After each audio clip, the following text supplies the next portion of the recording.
जब भी हम तरक्की की बात करते हैं, डेवलपमेंट की बात करते हैं, तो आज के इस दौर में हम डिजिटल ट्रांजैक्शन के साथ जुड़े हुए हैं। जितना भी मनी का आदान प्रदान है वो बहुत हद तक हम डिजिटल माध्यम के साथ करते हैं, चाहे इसमें साधारण ग्रामीण युवा की बात करें या फिर स्मार्ट सिटीज की बात करें। बहुत कुछ ऐसा है जो कि हमारे एवरीडे रूटीन के साथ जुड़ा हुआ है, लेकिन जब कहीं हमें कंफर्ट मिल रहा है तो उसके साथ साथ हमारे लिए ज़रूरी है कि हम इस ट्रांजैक्शन में सावधान भी रहें, सतर्क भी रहें। और आज हम इसी के विषय में बात करेंगे, क्योंकि चंडीगढ़ स्पीक्स कार्यक्रम में हमेशा हम उन्हीं मुद्दों को लेकर आते हैं जो कि आपकी मेरी जिंदगी से संबंधित है और हमारी दिनचर्या का हिस्सा बन चुके हैं। नमस्कार, मैं निधि हूँ आपके साथ, और आज के इस कार्यक्रम में हमारे साथ जुड़े हैं राजीव द्विवेदी जी, जो कि हैं ओम्बड्समैन रिजर्व बैंक से। सर, आज के कार्यक्रम में आपका स्वागत है। आज आप आमंत्रित हैं इस कार्यक्रम में। सर, जब भी बात होती है स्पेशली ओम्बड्समैन की, जब हमें याद आती है या जब हम उनके साथ जुड़ते हैं, तो सबसे बड़ा सवाल आता है कि रिजर्व बैंक की जो स्कीम है, ये योजना है, ये क्या है? सबसे पहले तो आपका बहुत बहुत नमस्कार। आपके दर्शकों को भी बहुत बहुत नमस्कार। दूरदर्शन का विशेष आभार। दूरदर्शन ने आज फिर रिजर्व बैंक को एक मंच प्रदान किया है कि इस योजना के बारे में, reserve bank integrated ombudsman scheme के बारे में हम आपके दर्शकों को कुछ जानकारी साझा करें। जी।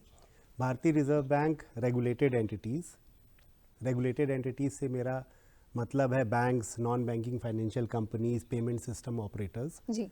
इनके कस्टमर्स, इनके ग्राहकों को अगर सेवाएं लेते समय अगर किसी प्रकार की कमी महसूस होती है, कोई डिफिशियंसी महसूस होती है, तो भारतीय रिजर्व बैंक की ये स्कीम एक उनको मंच प्रदान करती है कि वे अपनी शिकायतों को लेकर ओम्बड्समैन के पास आ सकते हैं, अपनी शिकायतों को दर्ज करा सकते हैं और अपनी शिकायत का निवारण प्राप्त कर सकते हैं।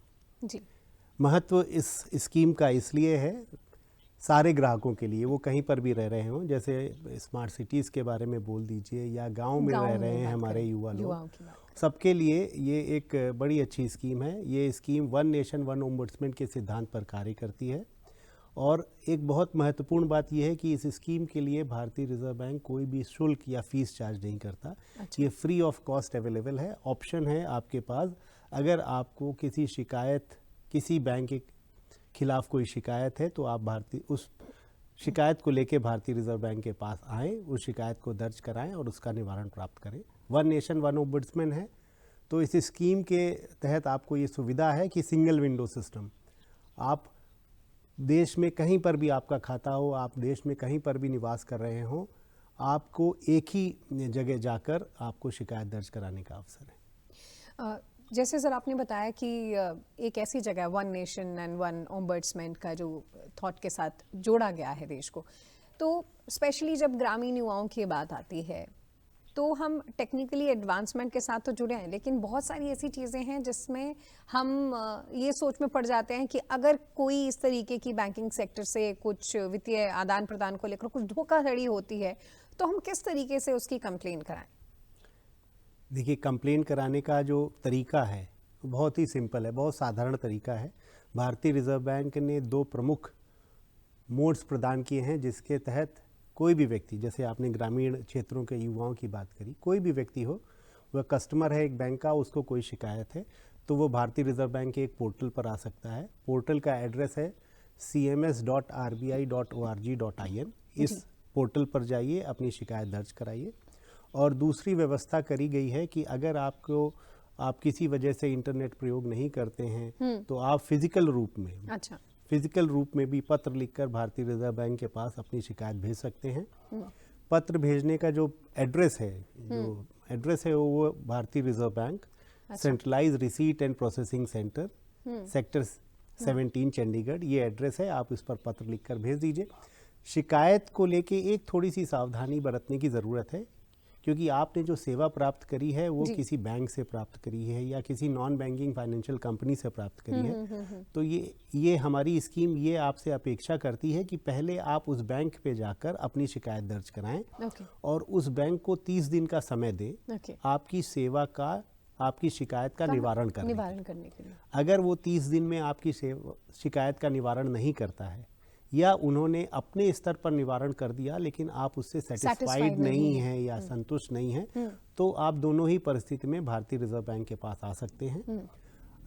आप अपना एविडेंस लाइए कि आप उस बैंक के पास गए थे, आपने शिकायत दर्ज कराई थी और उनका उत्तर या आपको नहीं मिला है या उनके उत्तर से आप सेटिस्फाइड नहीं हैं, भारतीय रिजर्व बैंक के पास आइए, आपकी शिकायत की सुनवाई होगी।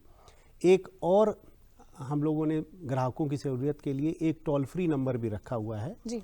उस नंबर है 1448 1448। शिकायत कैसे दर्ज करानी है उस पर भी इस नंबर से आप जानकारी ले सकते हैं। तो बहुत सारी ऐसी सुविधाएं हैं, बहुत सारे ऐसे माध्यम हैं, जैसे आपने टोल फ्री नंबर बताया 14448, तो ये हम अपने ग्राफिक्स के जरिए भी अपनी स्क्रीन पर भी ये नंबर आपके साथ शेयर कर रहे हैं और ये नंबर के साथ आप ज़रूर जुड़ सकते हैं ताकि आप अपनी समस्याओं का, जो भी वित्तीय लेन देन से जुड़ी हुई हैं, अदर बैंक से रिलेटेड भी हैं, तो आप किस तरीके से उसका समाधान पा सकते हैं। सर, जैसे आपने बताया कि किसी भी अगर और बैंक से भी रिलेटेड इश्यूज़ हैं 30 डेज़ के अंदर या उनको समाधान नहीं मिलता या वो सेटिस्फाई नहीं है अगर इस अपनी जो भी उन्होंने समस्या लेकर आए हैं, तो वो किस तरीके से रिजर्व बैंक के साथ ओम्बड्समैन स्कीम के साथ जुड़ सकते हैं। एक बार हम चाहते हैं कि सर आपने जो लिंक के बारे में बताया था, पोर्टल के बारे में बताया था, वो आप एक बार फिर से हमारे दर्शकों के साथ शेयर करें। हम रिपीट करना चाहेंगे, हमारा कंप्लेंट मैनेजमेंट सिस्टम, उसका पोर्टल का एड्रेस है cms.rbi.org.in। इस पर जाइए और आप बहुत ही सुविधा के हिसाब से आप इस पर शिकायत दर्ज करा सकते हैं। और ये हम अपनी स्क्रीन के साथ भी इस पोर्टल को जोड़ रहे हैं, इस ग्राफिक के साथ जोड़ रहे हैं, क्योंकि बहुत ज़रूरी इंफॉर्मेशन है और हम चाहते हैं कि लोगों तक ये पहुंचे और इसको लेकर हमारे युवा अवेयर हैं। तो अगर हमारा फिजिकल कंप्लेन है तो ये कुछ अगर माध्यम है उनके साथ हम जुड़ सकते हैं। फिर से रिपीट कर देते हैं, फिजिकल कंप्लेन, हमारा कोई बैंकों के कोई भी ग्राहक जो फिजिकल रूप में भारतीय रिजर्व बैंक के पास कंप्लेन करना चाहते हैं तो उसके लिए एड्रेस है भारतीय reserve bank, centralise receipt and processing centre, sector 17, Chandigarh. इस एड्रेस पर आप अपनी शिकायत भारतीय रिजर्व बैंक के पास प्रेषित कर सकते हैं और उस पर भी सुनवाई होगी। जी, सेक्टर 17 चंडीगढ़ में जो कार्यालय है वहाँ पर आप जाकर अपनी कंप्लेन रजिस्टर करा सकते हैं और हम अपने ग्राफिक्स के साथ भी अपने दर्शकों को इस एड्रेस के साथ जोड़ रहे हैं। आप भी इस को नोट डाउन कर सकते हैं। इनफैक्ट ये जो वीडियो है आप हमारे यूट्यूब चैनल पर भी देखेंगे तो वहाँ जाकर भी बाद में इसको प्रॉपर्ली नोट डाउन कर सकते हैं। सर, जैसे आप बात कर रहे थे कि कौन कौन से ज़रिए हैं जिसके साथ हम जुड़कर, आम युवा भी जुड़कर और जो भी इस तरीके की समस्याओं से जुड़ रहे हैं जो कि वित्तीय लेन देन से जुड़ी हुई हैं, किस तरीके से ओम्बड्समैन के पास जा सकते हैं, सोल्यूशन मिल सकता है।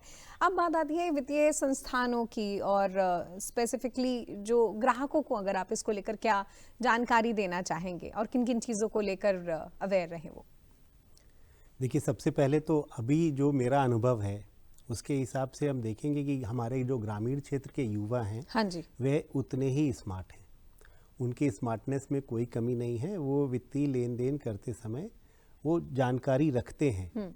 लेकिन जो शिकायतें हमारे पास आती हैं उसको हम देखने से, हमको या उनको पढ़ने से या उनका जब समाधान हम करते हैं तो ऐसा लगता है कि थोड़ी सी जानकारी और होती तो इस स्थिति से बचा जा सकता था। किस किस तरीके की समस्याएं जो आती है? कुछ एक सिंपल समस्या ले लें कि जैसे अगर हमने एटीएम को प्रयोग किया और हम कैश निकालना चाहते हैं, कैश निकालते समय कैश नहीं निकला लेकिन मेरे खाते से पैसे डेबिट हो, तो इस समस्या को भी लेकर लोगों को ये पता नहीं होता कि हमको क्या करना है।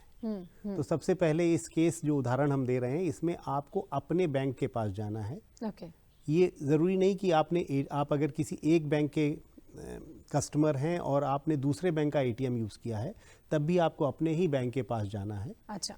और उसी बैंक के पास जाके अपनी शिकायत दर्ज जिस बैंक आप एटीएम इस्तेमाल कर रहे हैं उस बैंक के साथ जी उसके पास जाना। ये सिंपल सी बात है। हम थोड़ी सी बात कर लेते हैं। देखिए, हमने अपना पैसा किसी बैंक में डिपॉजिट किया हुआ है तो वो हमारा धन है जी, वो हमारा एसेट है, तो वो धन हमारा सुरक्षित रहे ये हमारा राइट है।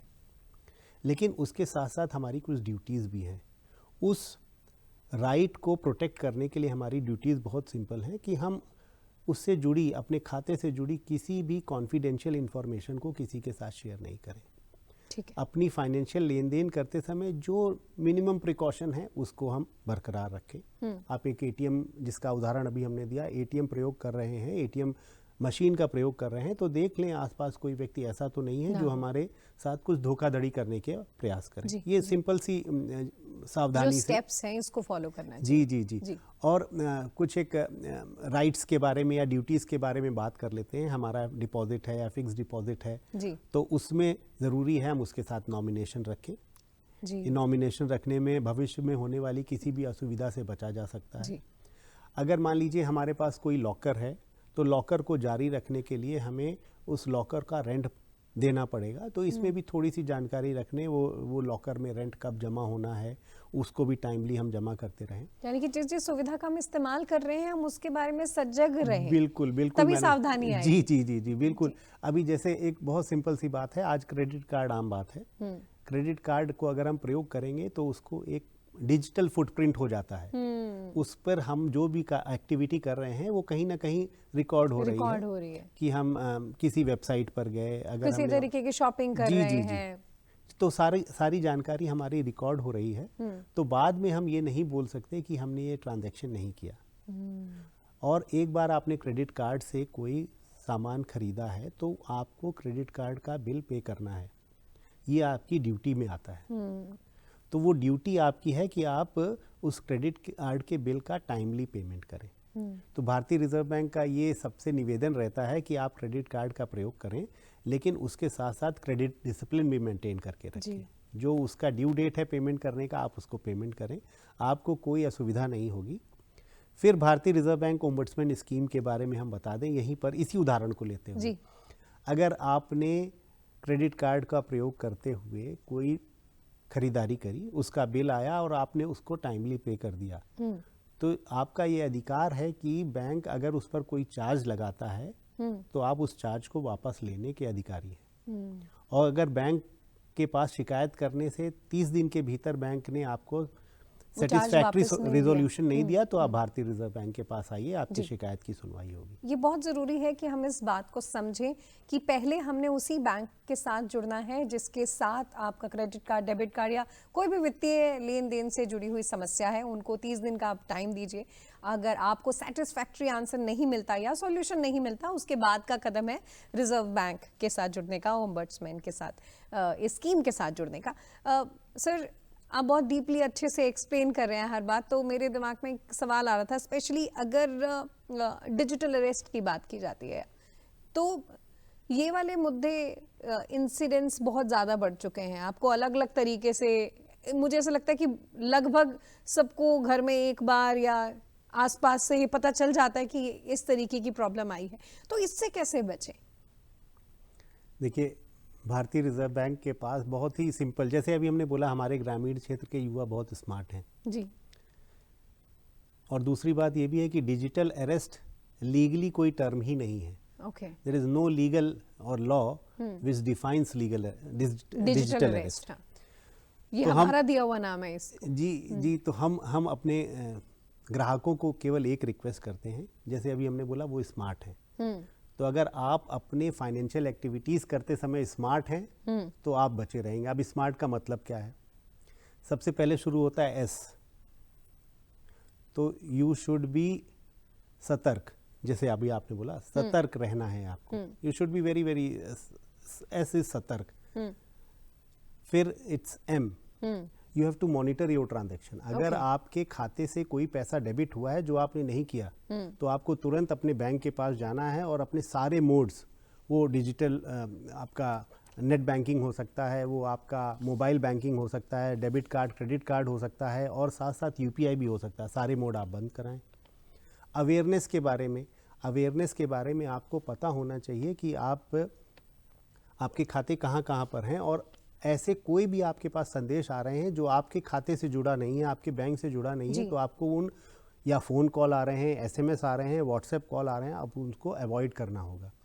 फिर उसके बाद आ रहा है SMART।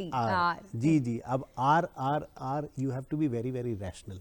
जैसे हमने बोला कि आप, हमारे देश में पहले से ही बोला जाता है कि जितना चादर है उतना पैर फैलाएं। फैलाएं। तो आपको अगर क्योंकि ये लालच के चक्कर में ही ज्यादातर बिल्कुल बिल्कुल बिल्कुल। और यही लगता है कि जो ग्रामीण युवा है इस ट्रैप में ना फंसे, कभी उनको एप्लीकेशन के जरिए ऐसे लालच दिए जाते हैं कि आप ऐसे लोन ले सकते हैं या ये सब चीज़ें। अगर मान लीजिए आपको आपके मन में इच्छा है कि आप विदेश जाकर आप जॉब करें या पढ़ाई करें, बेसिकली सपनों को ही बेच जा रहा है। जी और उसके लिए आपको पता है कि there is a certain valid channel जिसके थ्रू आप विदेश जा सकते हैं। हाँ जी। और अगर आपको कोई ऐसा प्रलोभन मिल रहा है कि अगर आप ज़्यादा धन दे देंगे तो आपको वो शॉर्टकट मिल जाएगा, तो इससे बचने का और लास्ट में जो टी वर्ड आ रहा है, T is transactions. The transactions you have to monitor. आपके खाते में जो ट्रांजैक्शंस हो रहे हैं उसको आपको मॉनिटर करना है।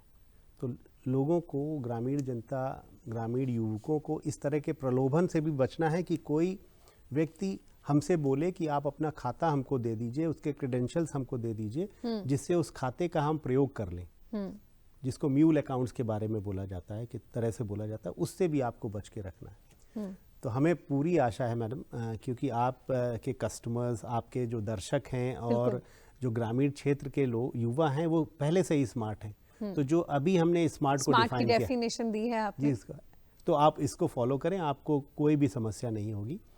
डिजिटल अरेस्ट के बारे में हमने आपको बता दिया कि लीगली लॉ में इस तरह का टर्म नहीं है। दो विशेष सावधानियां सबको बरतनी है। सावधानियां हैं कि आपको कुछ डर दिखाया जाएगा या आपको कुछ प्रलोभन दिया जाएगा। आपके घर का बिजली का कनेक्शन कट गया या कट जाएगा, आपका अकाउंट जो है वो फ्रीज हो जाएगा, या आपका जो सिम कार्ड है वो फ्रीज हो जाएगा, या आपके परिवार में या आपका कोई रिलेटिव किसी समस्या में है, बिल्कुल, या आपका कोई पार्सल पकड़ा गया है, या आपका मोबाइल नंबर कुछ ऐसे खातों से लिंक है जिसमें डिस्प्यूटेड या फ्रॉडुलेंट ट्रांजैक्शंस हो रहे हैं, ये सारे भय आपको बताए जाएंगे। आपको थोड़ा सा स्मार्ट रहकर, थोड़ा सा सजग रहकर इन परिस्थितियों से बचना है। ना ही कोई पर्सनल जानकारी साझा करनी है, ना कोई फाइनेंशियल जानकारी साझा करनी है, और मोस्ट इम्पॉर्टेंटली किसी भी तरह का पेमेंट नहीं करना है। और आप ये मानेंगे तो आप बचे रहेंगे। बहुत ज़रूरी है, जैसे कि सर ने भी बताया कि स्मार्ट रहें, और स्मार्ट को बहुत अच्छे से डिफ़ाइन भी किया है कि हम सतर्क रहें, अपने खाते में जो अमाउंट है उसको लेकर भी आप जो भी मॉनिटरी आपका है उसके बारे में भी आप अवेयर रहें। आप ए से अवेयरनेस के साथ जुड़ें, आर से रैशनल रहें, और टी की बात करें तो ट्रांजैक्शन को लेकर अवेयर हैं। अगर हम खुद के साथ, खुद के इस हार्ड अर्न मनी की वैल्यू करेंगे, तब एक्चुअली हम एक साफ सुथरे वित्तीय लेन देन के साथ भी जुड़ेंगे।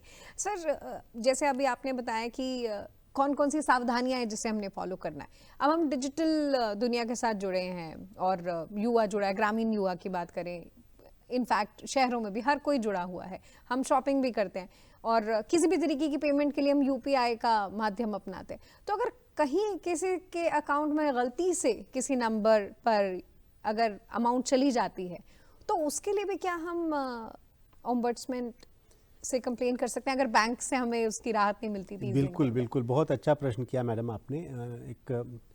अगर मान लेते हैं, थोड़ा सा उदाहरण के बात कर रहे हैं कि जैसे हम आपको पैसा भेजना चाह रहे हैं, हम आपको कुछ पैसा भेजना चाह रहे हैं और हमने आपका यूपीआई आईडी या मोबाइल नंबर लिखा, मोबाइल नंबर में हमने आपका एक डिजिट चेंज हो गया और वो पैसा किसी दूसरे खाते में चला गया, तो उस दिशा में भी, उस दशा में भी आप अपने बैंक के पास अपनी शिकायत ले जाके दर्ज करा सकते हैं और बैंक से अपेक्षा कर सकते हैं कि 30 दिन में आपको रिजोल्यूशन दे। अगर रिजोल्यूशन नहीं होता है तो भारतीय रिजर्व बैंक के पास ओम्बड्समैन स्कीम के अंतर्गत आप शिकायत दर्ज करा सकते हैं। ये कुछ ऐसी चीज़ें हैं जिसे हम अगर आज के दौर में अगर हम एडवांसमेंट के साथ जुड़ रहे हैं, डिजिटल ट्रांजैक्शन के साथ जुड़ रहे हैं, तो कुछ ऐसी चीज़ें जो कि आपने कहा कि मूलभूत तरीके से हमें वो याद ही रहनी चाहिए, हर वक्त याद रहनी चाहिए। और अगर कोई समस्या होती है तो उसके लिए आपका बैंक है, और अगर बैंक आपका समाधान नहीं कर रहा समस्याओं का, तो उसके बाद रिजर्व बैंक ओम्बड्समैन है। और आज समवेयर हम इन्हीं बातों के साथ जोड़ रहे हैं। स्पेसिफिकली जब हम ग्रामीण क्षेत्र की बात करते हैं, क्योंकि अगर अवेयरनेस का कोई भी कैंपेन चलाया जाता है ताकि वो सुरक्षित रहें, तो क्या इस तरीके के भी कोई आपने जो इनिशिएटिव लिए हैं जो कि हमारे ग्रामीण परिवेश को अवेयर करते रहें इनको लेकर, इन स्कीम्स को लेकर? बिल्कुल मैडम, कई तरीके हैं बहुत, और ये बड़ा प्रासंगिक आपका प्रश्न है, बहुत रिलेवेंट है। ग्रामीण जनता, हमारी मेजॉरिटी ऑफ द पॉपुलेशन वो ग्रामीण क्षेत्रों में रह रही है जी। तो उसके पास पहुंचने के लिए रिजर्व बैंक हम लोग समाचार पत्रों के माध्यम से विज्ञापन देते हैं और प्रिंट मीडिया के माध्यम से भी कई हमारे वो चलते रहते हैं। भारतीय रिजर्व बैंक के आप एडवर्टाइजमेंट्स भी देख सकते हैं जिसमें हम लोग ने सेलिब्रिटीज़ को लिया हुआ है, हमने क्रिकेटर्स को लिया हुआ है। इसी की तरह से हमारा अगर आप देखेंगे हमारी वेबसाइट पर भी इसकी काफ़ी जानकारी अवेलेबल है।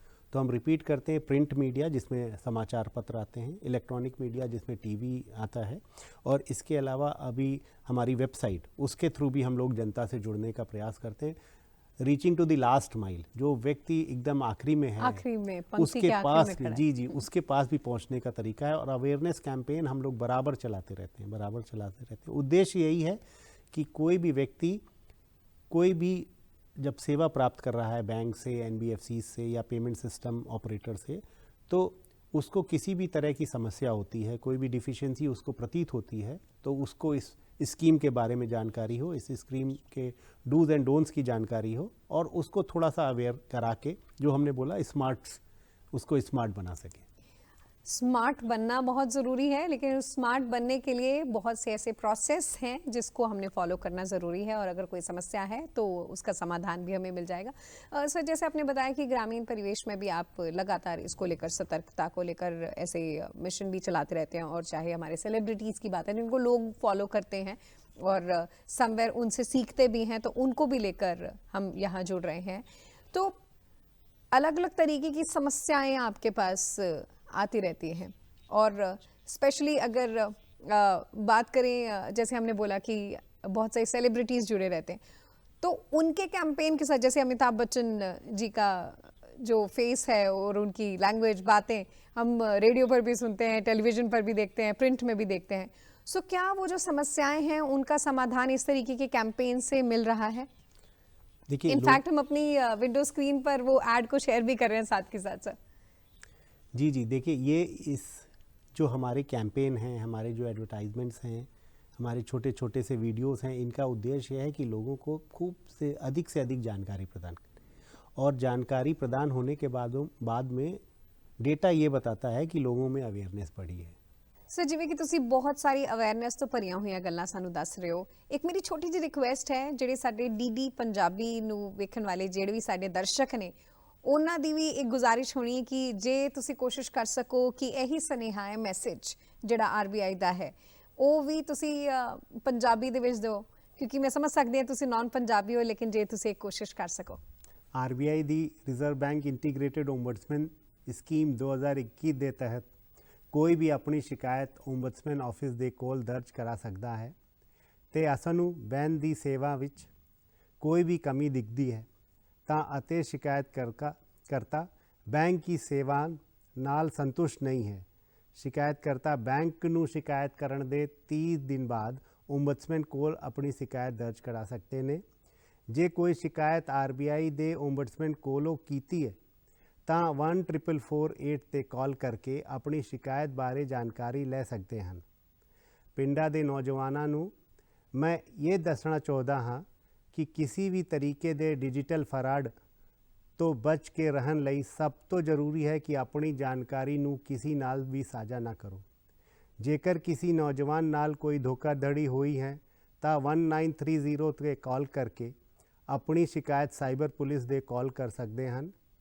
ਪਿੰਡਾਂ ਦੇ ਨੌਜਵਾਨਾਂ ਦਾ ਧਿਆਨ ਖਾਸ ਤੌਰ ਤੇ ਸਰਕਾਰ ਦੁਆਰਾ ਸ਼ੁਰੂ ਕੀਤੀ ਗਈ ਸੰਚਾਰ ਸਾਥੀ ਵੈਬਸਾਈਟ www.sancharsarthi.gov.in ਵੱਲ ਖਿੱਚਣਾ ਚਾਹੁੰਦਾ ਹਾਂ ਕਿ ਨਾਗਰਿਕਾਂ ਨੂੰ ਸੰਦਿਗਧ ਕਾਲ, ਫਿਸ਼ਿੰਗ ਲਿੰਕ ਦੇ ਵਿਵਰਣ ਦੀ ਰਿਪੋਰਟ ਕਰਨ ਸਹੂਲੀਅਤ ਪ੍ਰਦਾਨ ਕਰਦੀ ਹੈ। ਆਪਣਾ OTP, ਆਪਣਾ UPI ਪਿਨ ਕਿਸੇ ਨੂੰ ਨਾ ਦੱਸੋ। आरबीआई कहता है जानकार बनो, सतर्क रहो, सावधान रहो। तो तो ये एक बहुत ही स्पेशल ना सिर्फ एक मैसेज है, बल्कि ये कुछ ऐसा है जो कि हम अपनी डेली जिंदगी में अगर हर जगह भी इस्तेमाल करेंगे, चाहे हम कोई भी काम कर रहे हैं, अगर हम उसमें सजग रहेंगे, सतर्क रहेंगे, सावधान रहेंगे, तो हम किसी भी तरीके की दिक्कत से अपने आप को बचा सकते हैं। कुछ यही मिशन था आज के हमारे इस कार्यक्रम में, चंडीगढ़ स्पीक्स में। आज आप हमारे साथ जुड़े और इस कार्यक्रम के साथ आप हमारे सैटेलाइट चैनल के साथ भी जुड़े रहेंगे और उसके साथ साथ हमारे YouTube channel DD Punjabi, DD Chandigarh, DD Haryana, इसके साथ भी जुड़कर आप इस कार्यक्रम को फिर से देख सकते हैं। और जितनी भी इंफॉर्मेशन आज हमारे साथ राजीव द्विवेदी जी ने शेयर की है, जो कि ओम्बड्समैन रिजर्व बैंक आज हमारे साथ जुड़े, और इस सारी इंफॉर्मेशन के लिए और इस सारी जानकारी जो हमारे साथ जोड़ी है उसके लिए हम आपका तहे दिल से धन्यवाद कहते हैं। आज के इस कार्यक्रम में जुड़ने के लिए निधि आपका धन्यवाद करती है। बहुत बहुत धन्यवाद।